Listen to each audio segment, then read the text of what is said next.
Testemunhos para a Igreja, volume 4, capítulo 40. Nossas casas publicadoras. Deus deseja que todos que estão ligados às suas instituições revelem aptidão, discernimento e prudência. Deseja que se tornem homens e mulheres de intelecto culto, não ficando em falta nenhuma qualificação. E ao sentirem individualmente a necessidade disso e trabalharem na medida certa, Jesus os ajudará em seus esforços.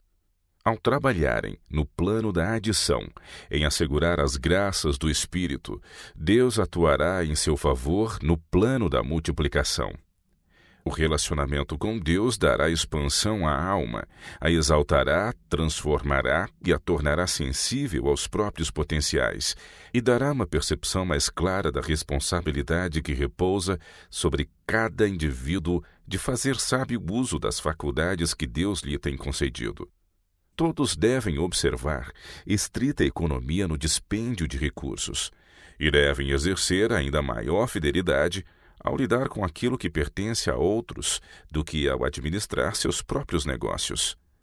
Mas raramente isso é feito. Nenhum indivíduo é pessoalmente beneficiado com os lucros de nossos escritórios ou levado a sofrer por causa das perdas experimentadas.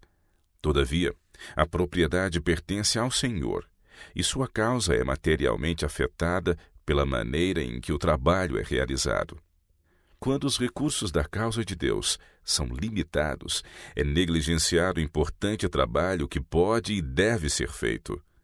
Embora se deva sempre exercer economia, ela nunca deve degenerar-se em mesquinhez.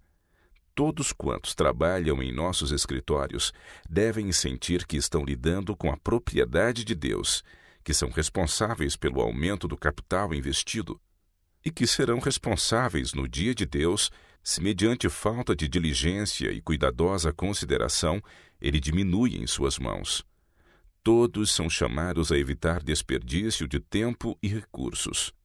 A fidelidade ou infidelidade dos obreiros à sua presente responsabilidade determinará sua aptidão para lhes serem confiadas riquezas eternas. Deus requer que todos executem com integridade e presteza o trabalho que lhes foi designado. O exemplo de cada um deve servir para despertar diligência e atenção da parte de outros. Por meio de zelosa e conscienciosa fidelidade em tudo, a terra pode ser levada para mais perto do céu, e preciosos frutos podem ser produzidos para ambos os mundos. As mãos empregadas nos vários departamentos de nossos escritórios de publicação não realizam um montante de trabalho que seria exigido em qualquer outro escritório desse ramo. Muito tempo é gasto em conversa desnecessária, com perda de preciosas horas, enquanto o trabalho sofre atraso. Em vários dos departamentos, perda é ocasionada ao escritório por causa de pessoas que se empenham no trabalho sem exercer cuidado e economia. Se essas pessoas estivessem empenhadas em trabalhar para si mesmas, algumas realizariam diariamente 1/3 a mais do que agora. Outros não fariam mais do que estão fazendo agora. As horas de trabalho devem ser fielmente empregadas. Ser desperdiçador de tempo ou material é desonestidade perante Deus. Uns poucos momentos são dissipados aqui, outros ali, o que no decurso de uma semana representa quase um dia, às vezes até passando disso. Tempo é dinheiro, e desperdício de tempo é desperdício de dinheiro para a causa de Deus.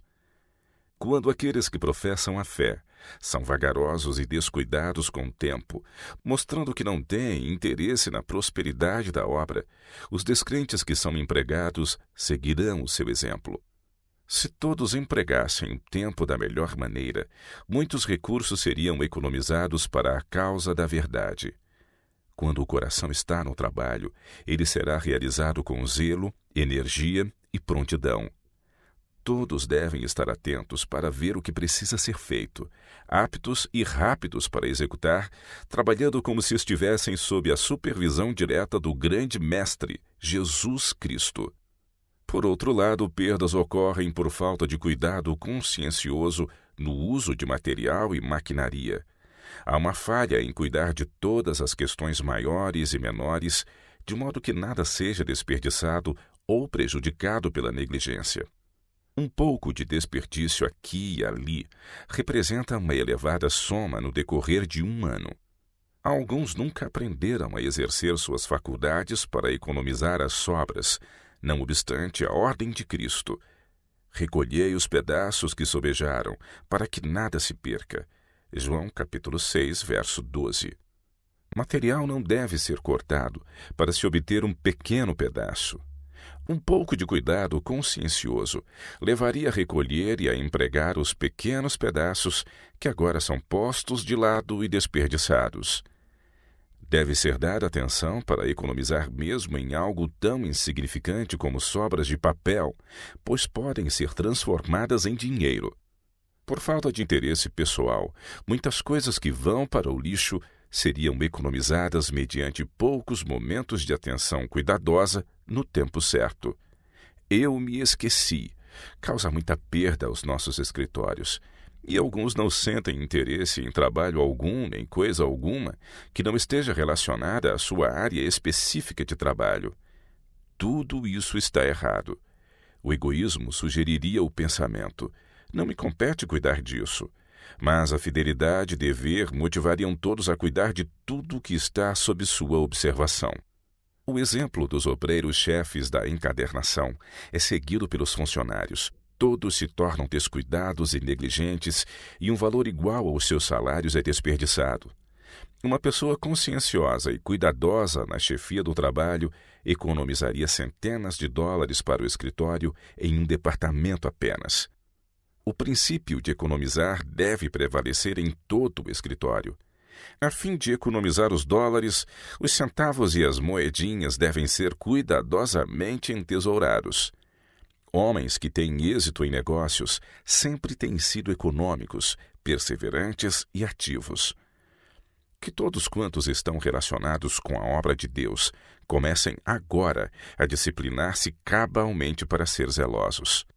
Mesmo que o seu trabalho não possa ser apreciado na terra, jamais devem rebaixar-se aos próprios olhos pela infidelidade em qualquer coisa que assumir. Leva tempo para uma pessoa tornar-se tão acostumada com um determinado estilo de vida como para ser feliz em persegui-lo. Seremos individualmente, para o tempo e a eternidade, o que nossos hábitos fizerem de nós. A vida dos que formam bons hábitos e são fiéis no cumprimento de todo o dever será como luz brilhante, lançando raios vivos no caminho dos outros. Caso, porém, haja condescendência com hábitos de infidelidade, se permitem fortalecer os hábitos frouxos, indolentes e descuidados, repousará sobre as perspectivas dessa vida uma nuvem mais sombria que a meia-noite, a qual excluirá para sempre a vida futura. Um pensamento egoísta tolerado, um dever negligenciado, prepara o caminho para outro. Que nos aventuramos a fazer uma vez, somos mais inclinados a repetir. Os hábitos de sobriedade, domínio próprio, economia, minuciosa atenção, conversa sadia e sensata, paciência e verdadeira cortesia não são formados sem diligente e estrita vigilância sobre o eu. É muito mais fácil tornar-se corrompido e depravado do que vencer os defeitos, conservando o eu sob controle e cultivando as verdadeiras virtudes. Exigir-se-ão perseverantes esforços se as graças cristãs algum dia forem aperfeiçoadas em nossa vida. Importantes mudanças devem ser realizadas em nossos escritórios. Retardar a obra que precisa de imediata atenção até um tempo mais conveniente é um erro e resulta em perda. A obra de consertar às vezes custa o dobro do que deveria, caso tivesse recebido atenção no tempo certo. Muitas perdas terríveis e acidentes fatais têm ocorrido por se retardar questões que deviam ter recebido imediata atenção. O tempo para a ação é gasto em indecisão, julgando-se que ela poderá ser adiada para o dia seguinte, mas frequentemente se descobre que o dia seguinte foi tarde demais. Nossos escritórios sofrem financeiramente todo dia por causa da indecisão, perda de tempo, descuido, indolência e, da parte de alguns, pura desonestidade. Alguns que trabalham nesses escritórios se comportam tão indiferentemente, como se Deus não lhes tivesse dado faculdades mentais para serem utilizadas com diligência. Eles não são qualificados para qualquer posto de dever, nunca podem merecer confiança. Homens e mulheres que evitam deveres nos quais envolvem dificuldades permanecerão fracos e ineficientes. Aqueles que se educam para realizar o seu trabalho com prontidão, bem como com economia, dirigirão seus negócios em vez de permitir que eles os conduzam. Não estarão constantemente apressados e atribulados por seu trabalho estar em confusão. Diligência e zelosa fidelidade são indispensáveis para o êxito. O trabalho de cada hora é passado em revista diante de Deus e é registrado para fidelidade ou infidelidade. O registro dos momentos desperdiçados e oportunidades não aproveitadas terá de ser enfrentado quando se assentar o juízo e os livros forem abertos e cada um for julgado segundo as coisas escritas nos livros. Egoísmo, inveja, orgulho, ciúmes, preguiça ou qualquer outro pecado nutrido no coração excluirão a pessoa da bem-aventurança do céu. A quem vos apresentardes por servos para lhe obedecer, sois servos daquele a quem obedeceis. Nossos escritórios estão sofrendo pela falta de homens de estabilidade e firmeza. Ao ser-me mostrado sala após sala, vi que o trabalho era conduzido com indiferença. Ocorriam perdas em todos os postos de confiança. A falta de perfeição é evidente. Enquanto alguns levam um peso de cuidados e responsabilidades, outros, em vez de compartilharem esses fardos, têm adotado uma conduta que aumenta a ansiedade e o cuidado. Aqueles que não aprenderam a lição de economia, nem adquiriram o hábito de aproveitar ao máximo seu tempo na infância e juventude, não serão prudentes e econômicos em qualquer negócio em que se empenhem. É pecado negligenciar o aperfeiçoamento de nossas habilidades, de modo a que ser usadas para a glória de Deus. Todos têm responsabilidades a assumir. Ninguém pode ser dispensado.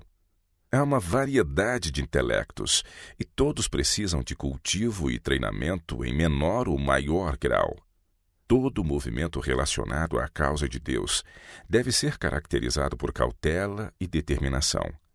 Sem determinação, a pessoa é volúvel e instável como a água e nunca pode ser verdadeiramente bem-sucedida.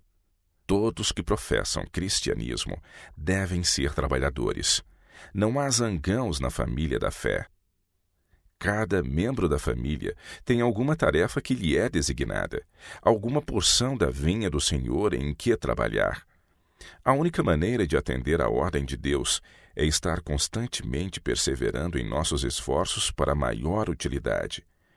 Por melhor que façamos, é pouco que podemos realizar, mas o esforço de cada dia aumentará a nossa habilidade de trabalhar eficientemente e de produzir frutos para a glória de Deus. Alguns não exercem controle sobre seu apetite, mas satisfazem o gosto às expensas da saúde. Como resultado, o cérebro é obscurecido, os pensamentos ficam lentos e eles deixam de realizar o que poderiam se houvessem exercido domínio próprio e abstinência. Essas pessoas privam a Deus de suas forças físicas e mentais que podiam ser devotadas ao seu serviço se tivessem observado temperança em todas as coisas. Paulo foi um reformador de saúde. Disse ele: subjugo o meu corpo e o reduzo à servidão, para que, pregando aos outros, eu mesmo não venha de alguma maneira a ficar reprovado.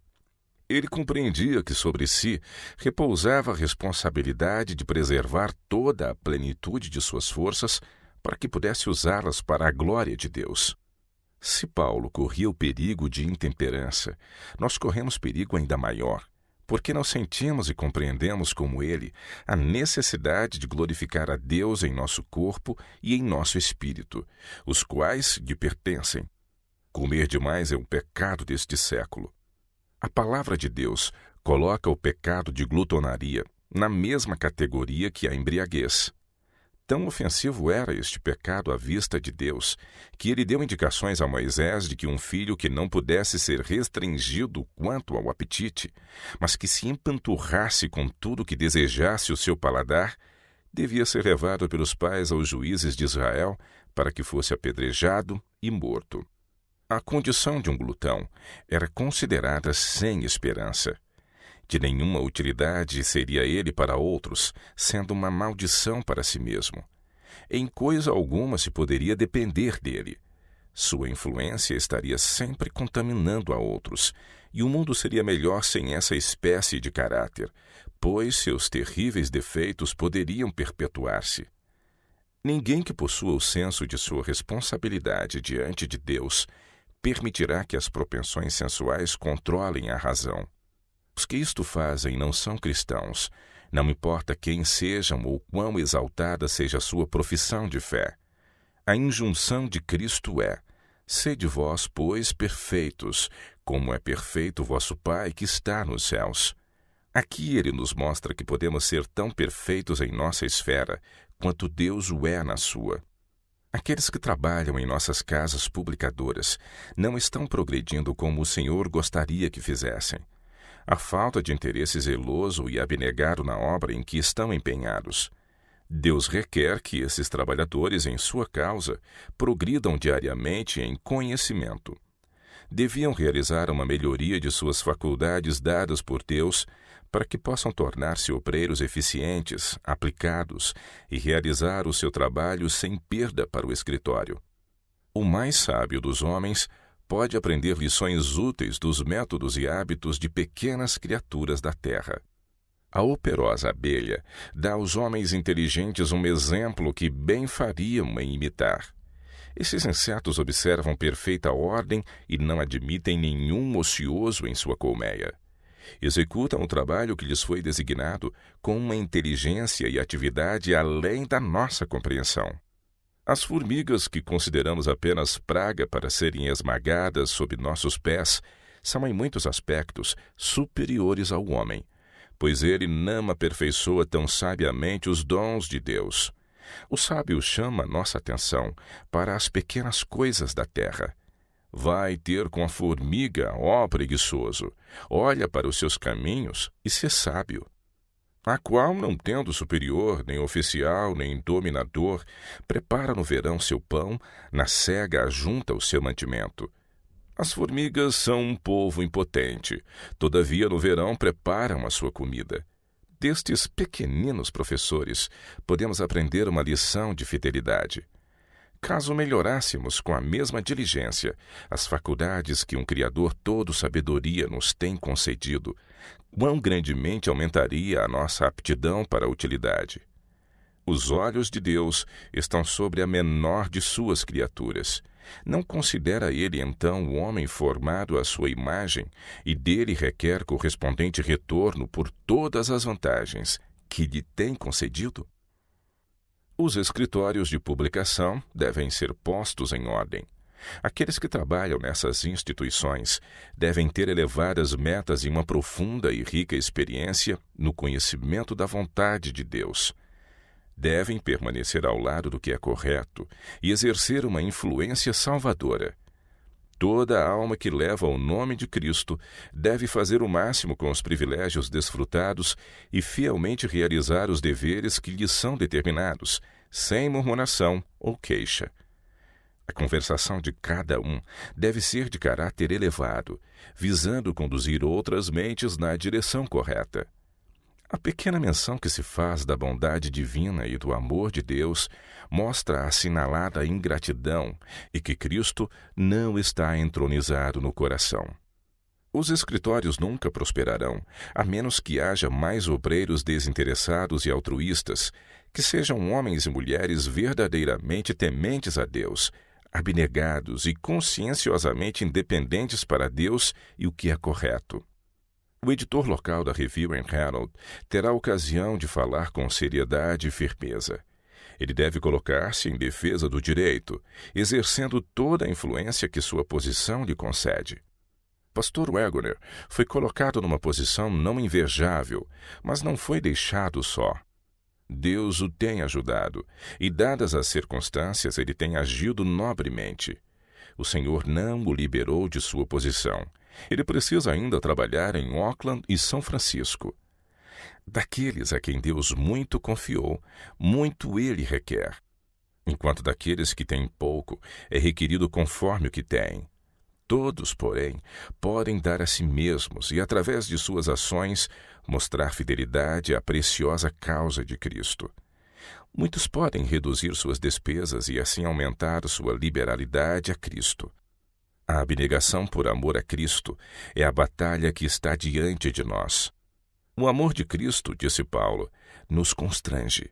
Esse foi o princípio atuante de sua conduta, seu poder motivador. Se por um momento seu ardor no caminho do dever arrefecesse, um relance à cruz e ao impressionante amor de Cristo, revelado em seu incomparável sacrifício, era suficiente para levá-lo a novamente controlar seu pensamento e avançar no caminho da abnegação. Em seus trabalhos por seus irmãos, ele confiava muito na manifestação do infinito amor, na maravilhosa condescendência de Cristo, com todo o seu poder subjugador e motivador. Quão zeloso, quão tocante o seu apelo, porque já sabeis a graça de nosso Senhor Jesus Cristo, que sendo rico, por amor de vós, se fez pobre, para que pela sua pobreza enriquecesseis. Vocês sabem da altura da qual ele desceu. Estão familiarizados com a profundidade da humilhação a que ele se submeteu. Os seus pés entraram no caminho da abnegação e sacrifício próprio, e não se desviaram até que deu a sua vida. Não houve descanso para ele entre o trono do céu e a cruz. O seu amor pelo homem o levou a acolher bem toda a indignidade e sofrer todos os maus tratos. E por eles me santifico a mim mesmo. Eu me aproprio de toda a minha glória, de tudo o que sou para trabalhar para a redenção do homem. Quão poucos são os homens agora, movidos a santificarem-se para o trabalho de Deus, a fim de que almas possam ser salvas através deles. Paulo nos admoesta: não atente cada um para o que é propriamente seu, mas cada qual também para o que é dos outros. Ele nos insta a imitar a vida do grande exemplo e nos exorta a possuir o sentimento que houve também em Cristo Jesus, que, sendo em forma de Deus, não teve por usurpação ser igual a Deus, mas aniquilou-se a si mesmo, tomando a forma de servo, fazendo-se semelhante aos homens e achado na forma de homem, humilhou-se a si mesmo, sendo obediente até a morte e morte de cruz. O apóstolo se demora em ponto após ponto para que nossa mente possa compreender plenamente a maravilhosa condescendência do Salvador em favor dos pecadores. Ele apresenta Cristo perante nós como ele foi quando era igual a Deus, recebendo a adoração dos anjos, e então acompanha sua descida até alcançar a mais profunda humilhação, para que com seu braço humano pudesse alcançar o homem caído e erguê-lo de sua degradação para a esperança, a alegria e o céu. Paulo estava profundamente ansioso de que a humilhação de Cristo fosse vista e percebida. Estava convencido de que se a mente das pessoas pudesse ser levada a compreender o maravilhoso sacrifício feito pela majestade do céu, todo o egoísmo seria banido de seu coração. Ele dirige a mente primeiro à posição que Cristo ocupou no céu, no seio do Pai. Revela-o posteriormente como se despojando de sua glória, voluntariamente se submetendo a todas as condições humilhantes da natureza humana, assumindo as responsabilidades de um servo e se tornando obediente até a morte, sendo essa morte a mais ignominiosa e revoltante, a mais vergonhosa, a mais angustiante, a morte de cruz. Podem os cristãos contemplar essa extraordinária manifestação do amor de Deus ao homem, sem o sentimento de amor e percepção profunda do fato de que não somos de nós mesmos? Tal mestre não deve ser servido por motivos egoístas, ambiciosos e de má vontade. Sabendo, diz Pedro, que não foi com coisas corruptíveis, como prata ou ouro, que fostes resgatados. Tivessem sido essas coisas suficientes para comprar a salvação do homem, e quão facilmente isso teria sido realizado por aquele que diz: minha é toda a prata e meu é o ouro. Mas o transgressor da lei de Deus só poderia ser redimido pelo precioso sangue do Filho de Deus. Aqueles que, deixando de apreciar o maravilhoso sacrifício feito em seu favor, retêm do serviço de Cristo os seus recursos e suas faculdades físicas, mentais e morais, perecerão em seu egoísmo. Mas aquele que não tem colocado ao melhor uso sua habilidade e seus recursos, até aquilo que tem lhe será tirado. Os que são demasiado indolentes para cumprir as responsabilidades e exercitar suas faculdades, deixarão de receber a bênção de Deus, e a capacidade que tinham ser-lhes atirada e dada aos obreiros ativos, zelosos, que pelo uso aumentam constantemente seus talentos. Viste um homem diligente na sua obra? Perante reis será posto, não será posto perante os de baixa sorte. Uma pessoa que diligentemente trabalha sob a direção do Espírito de Deus possuirá poder e influência, pois todos podem ver nela um espírito de devoção incansável à causa de Deus em qualquer departamento a que o dever a chame. Todas as mãos em nossos escritórios devem colocar-se na mais favorável condição para a formação de hábitos bons e corretos. Várias vezes, cada dia, preciosos e áureos momentos devem ser dedicados à oração e ao estudo das Escrituras, nem que seja para guardar na memória um texto só, a fim de que a vida espiritual seja estimulada. Os variados interesses da causa fornecem-nos alimento para reflexão e uma inspiração para nossas orações. A comunhão com Deus é altamente essencial para a saúde espiritual, e somente através dela pode ser obtida aquela sabedoria e correto discernimento tão necessários à realização de todo dever. A força adquirida na oração a Deus, unida com o esforço individual em educar a mente para a responsabilidade e vigilante cuidado, prepara a pessoa para os deveres diários e conserva em paz o espírito em todas as circunstâncias, por difíceis que sejam. As tentações a que estamos diariamente expostos tornam a oração uma necessidade. Para que possamos ser guardados pelo poder de Deus mediante a fé, os desejos da mente devem estar de contínuo subindo em silenciosa oração, suplicando auxílio, luz, força e conhecimento. Mas reflexão e oração não podem tomar o lugar do intenso e fiel aproveitamento do tempo. Oração e trabalho são ambos requeridos no aperfeiçoamento do caráter cristão. Precisamos viver uma vida dupla, vida de pensamento e de ação, de oração silenciosa e diligente trabalho.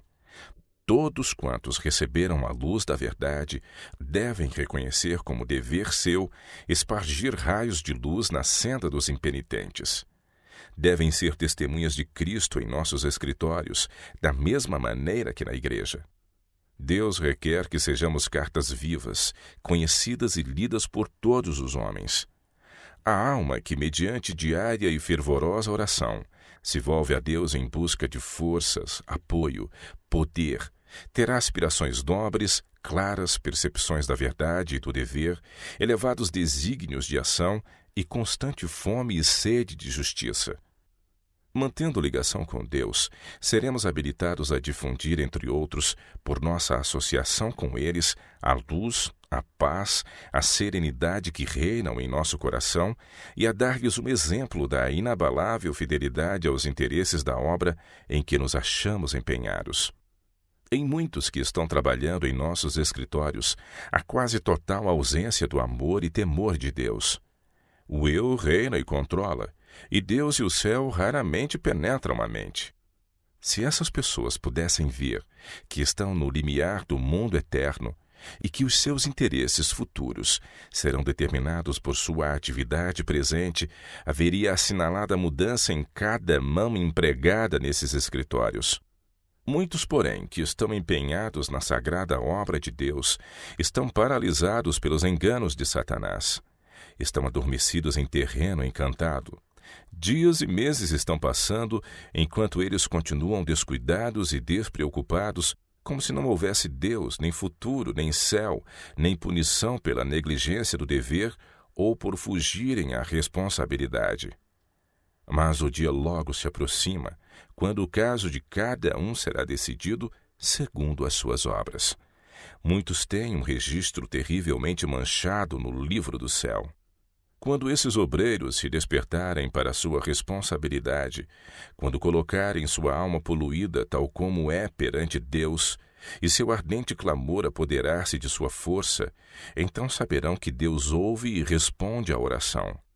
E quando despertarem, verão que perderam por sua indiferença e infidelidade. Então descobrirão que alcançaram apenas um baixo padrão, quando, se tivessem a mente e as faculdades sido cultivadas e melhoradas por Deus, poderiam ter tido uma rica experiência e sido instrumentos em salvar os seus semelhantes. E ainda que sejam salvos, perceberão por toda a eternidade a perda de oportunidades desperdiçadas no tempo de graça. Os privilégios religiosos têm sido negligenciados demais pelos que trabalham nos escritórios.